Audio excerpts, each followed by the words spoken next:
عزیزو، اسلام ہمیں صحیح طریقے سے زندگی گزارنے کا طریقہ بتاتا ہے۔ اسلام سکھاتا ہے کہ ہم زندگی کیسے گزاریں، دین بتاتا ہے کہ ہم زندگی کے معاملات کیسے گزاریں۔ اللہ نے انسان کو دو ہاتھ، دو پیر، آنکھیں، ہر چیز اللہ نے انسان کو دی ہے، اس لیے دی ہے کہ اس کے زندگی کے کام آسان ہو جائے۔ اللہ نے اس وجہ سے سب کچھ عطا فرمایا ہے، یہ نعمتیں عطا فرمائی ہے کہ اس کے زندگی کے کام آسان ہو جائے۔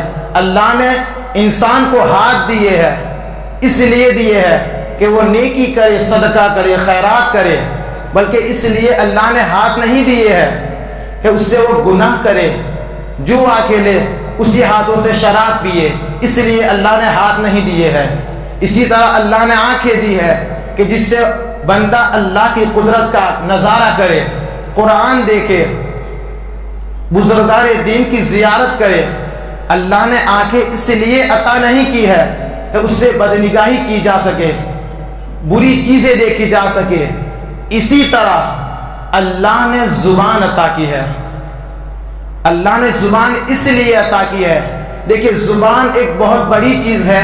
زبان ہی وہی چیز ہے کہ جو بندے کو بلند مقام دلاتی ہے اور اسی بلندی سے گرا بھی سکتی ہے۔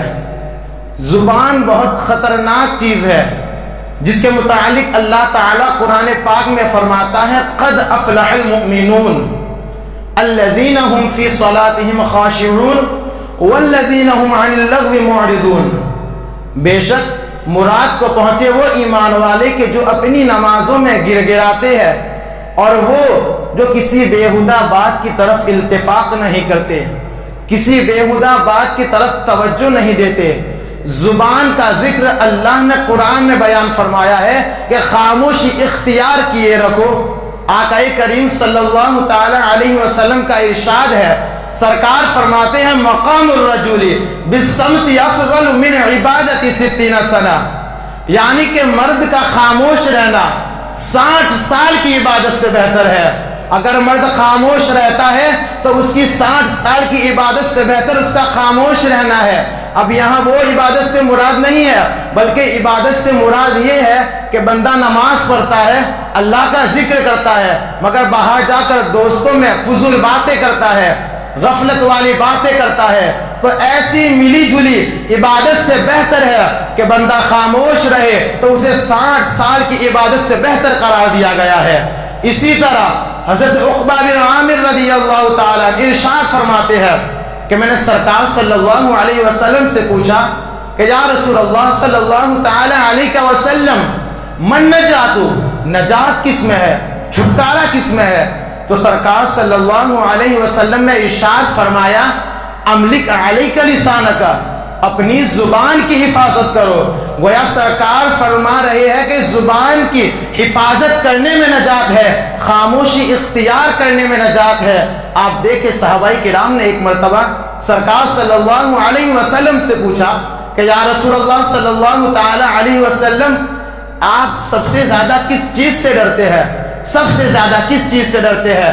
تو سرکار صلی اللہ تعالی علیہ وسلم نے اپنی زبان مبارک کی طرف اشارہ کر کے فرمایا کہ میں سب سے زیادہ اس چیز سے ڈرتا ہوں۔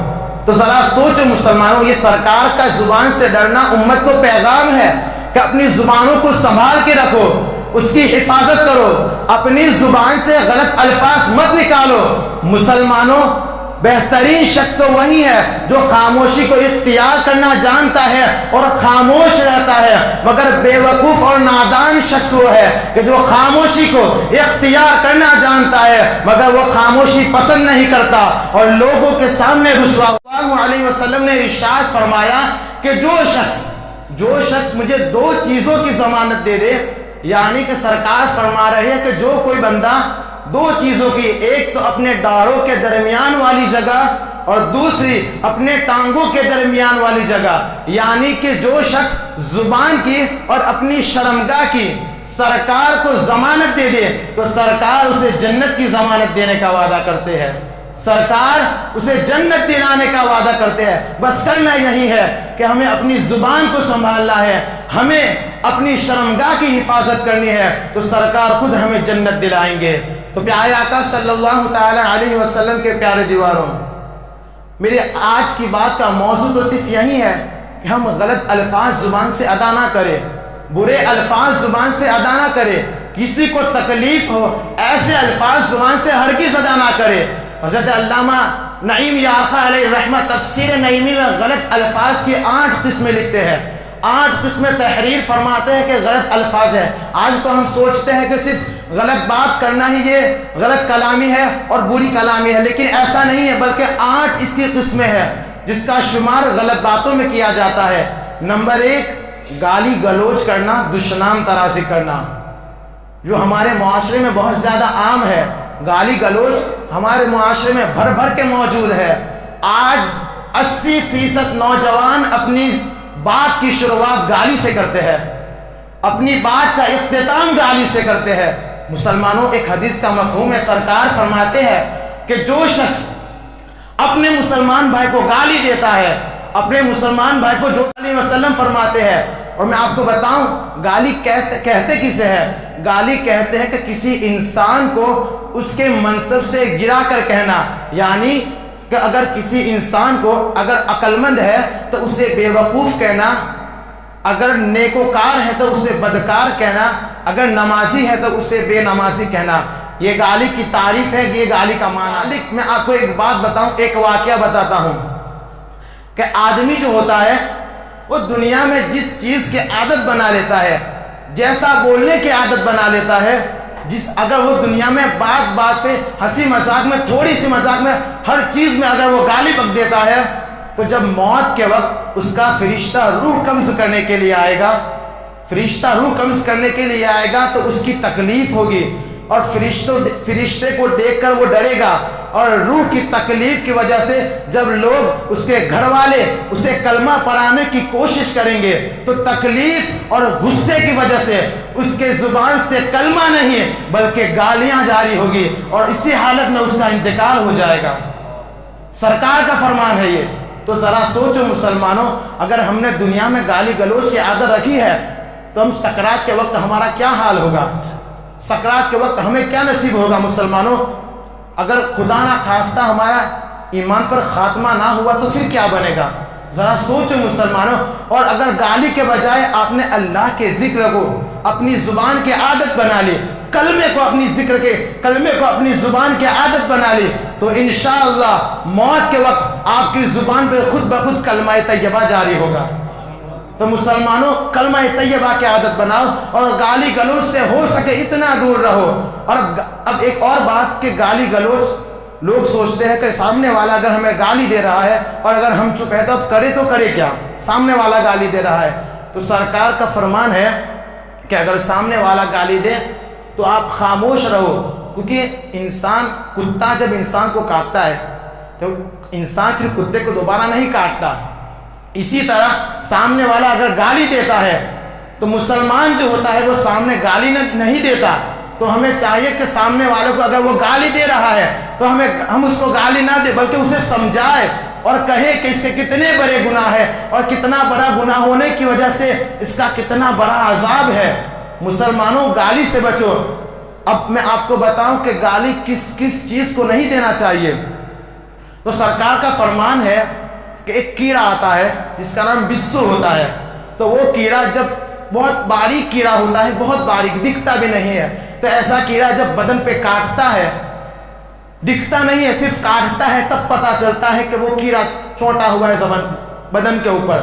تو جب یہ کیڑا بدن پہ چپکا ہوا ہوتا ہے تو جب تکلیف ہوتی ہے تو سرکار نے فرمایا کہ اس بچھو کو بھی گالی مت دو، اس چھوٹے سے باریک کیڑے کو بھی گالی دینا منع ہے، کتے، ہر جانور کو گالی دینا منع ہے۔ اسی طرح اب کافر کی بات ہے کہ کیا ہم کافر کو گالی دے سکتے ہیں؟ تو نہیں، سرکار نے منع فرمایا کہ وہ کافر، اس کی نحوست کی وجہ سے ہم اپنی زبان کو خراب نہ کرے، زبان کو گالی نہ دے، گالی سے اپنی زبان کو معطل نہ کرے بلکہ خاموش رہے۔ اب کافر کے بعد شیطان، تو کیا شیطان کو گالی دی جا سکتی ہے؟ تو سرکار نے اس سے بھی منع فرمایا، شیطان کو گالی دینے سے بھی منع فرمایا۔ تو ذرا سوچو مسلمانوں، گالی دینا کتنی بری چیز ہے۔ سرکار صلی اللہ علیہ وسلم جب غضب کی حالت میں ہوتے، بہت زیادہ شدید غصے میں ہوتے، تو صرف اتنے الفاظ کہتے کہ تیری ناک خاک آلود ہو، اس سے زیادہ کچھ اور نہیں کہتے، یا اتنا کہتے کہ تیری ماں روئے تجھ پر، اس سے زیادہ سرکار نے کوئی جملہ کسی کو کہا نہیں ہے غضب کی حالت میں۔ مگر افسوس کہ آج کے ہمارے نوجوان ہر طرح کی گالیاں، بڑے بچے سب کو گالیاں دیتے ہیں، اللہ اکبر مسجد سے نکلنے باتیں کرتے ہیں اور پوری بڑی گالیاں دیتے ہیں، اور اتنی بدترین گالیاں دیتے ہیں کہ ہم شرمندہ ہو جاتے ہیں مسلمانوں۔ تو ذرا سوچو گالیاں دینے کا کتنا بڑا گناہ ہے، تو ہمیں چاہیے کہ گالیوں سے بچے۔ اسی طرح دوسری چیز علامہ نعیم فرماتے ہیں کہ دوسری چیز ہے غیبت اور چغلی کرنا۔ غیبت بھی ہمارے معاشرے میں بہت عام ہے۔ اللہ ارشاد فرماتا ہے قرآن پاک میں، وَلَا يَغْتَبْ بَعْضُكُمْ بَعْضًا أَيُحِبُّ أَحَدُكُمْ أَن يَأْكُلَ لَحْمَ أَخِيهِ مَيْتًا فَكَرِهْتُمُوهُ، اور تم اپنے دوسرے بھائی کا گوشت نہ کھاؤ کیونکہ یہ تمہیں پسند نہ ہوگا، یعنی کہ اپنے بھائی کی غیبت نہ کرو۔ غیبت کرنا یہ ہے کہ اپنے مرے ہوئے بھائی کا گوشت کھانا۔ تو مسلمانوں اپنے بھائی کی غیبت نہ کرو۔ سرکار کا فرمان ہے کہ مسلمان کی مسلمان پر عزت، مال اور خون حرام ہے، یعنی کہ مسلمان کو اپنے دوسرے مسلمان بھائی کا خون کی، عزت کی اور اس کے مال کی حفاظت کرنا چاہیے۔ یہ نہیں کہ اس کے مال پر بری نگاہ کر کے اس کے مال کی لالچ رکھے، بلکہ اس کے مال کی حفاظت کرنا چاہیے، اس کے خون کی حفاظت کرنا چاہیے، اس کی عزت کی حفاظت کرنا چاہیے۔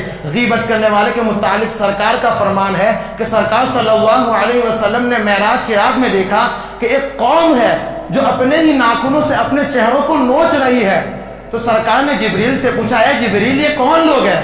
تو جبریل علیہ السلام نے عرض کی، یا رسول اللہ صلی اللہ علیہ وسلم، یہ آپ کی امت کے وہ لوگ ہیں جو اپنے مرے ہوئے بھائی کا گوشت کھاتے تھے، یعنی کہ اپنے بھائی کی غیبت کیا کرتے تھے، جس کی وجہ سے ان پر یہ عذاب اللہ نے نازل کیا ہے۔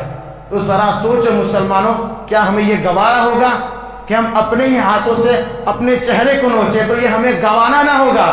تو مسلمانوں گالی گلوچ سے بچو، غیبت سے بچو، برے کلاموں سے بچو۔ حضرت علی رضی اللہ تعالی عنہ اپنے بیٹے امام حسن سے کہتے ہیں کہ بیٹا گفتگو کم کیا کرو، کیونکہ جب بندہ کامل ہو جاتا ہے، انسان جب کامل ہو جاتا ہے تو اس کی گفتگو مختصر ہو جاتی ہے، اس کی گفتگو کم ہو جاتی ہے۔ حضرت امام اوزاعی فرماتے ہیں کہ کم بولنا عادت بنا لو، کیونکہ مومن جو ہوتا ہے وہ بولتا کم ہے اور کام زیادہ کرتا ہے۔ تو ہمیں چاہیے کہ اچھے کاموں کی عادت بنائے، اچھی باتیں کرنے کی عادت بنائے اور بری باتوں سے دور رہے۔ ایسی بات بھی نہ کرے کہ جس سے سامنے والے کو تکلیف ہو، کیونکہ حضرت سفیان ثوری فرماتے ہیں کہ زبان کا وار جو ہوتا ہے وہ تیر کے وار سے خطرناک ہوتا ہے، کیونکہ تیر کا وار جب جسم پہ لگتا ہے تو وہ جسم کو زخمی کرتا ہے، مگر زبان کا وار جو ہوتا ہے وہ دل کو زخمی کرتا ہے، اور تیر کے وار سے جو زخم ہوتا ہے وہ دوا سے بڑھ جاتا ہے، مگر زبان کے وار سے جو زخم ہوتا ہے وہ دوا سے بھی نہیں بڑھتا۔ تو مسلمانوں اپنی زبان کی حفاظت کرو، ہنسی مذاق میں بھی گالیاں نہ دیا کرو۔ سرکار فرماتے ہیں کہ ہنسی مذاق کرنے والے کا دل مردہ ہو جاتا ہے، ہنسی مذاق کرنے والے کو اللہ پسند نہیں فرماتا۔ حضرت عیسیٰ فرماتے ہیں اپنے ساتھیوں سے کہ اللہ کے ذکر کے سوا کوئی بات نہ کیا کرو، کیونکہ اللہ کے ذکر کے سوا دوسری بات، غفلت والی باتیں دل کو سخت کر دیتی ہے، اور سخت دل اللہ کو پسند نہیں ہے۔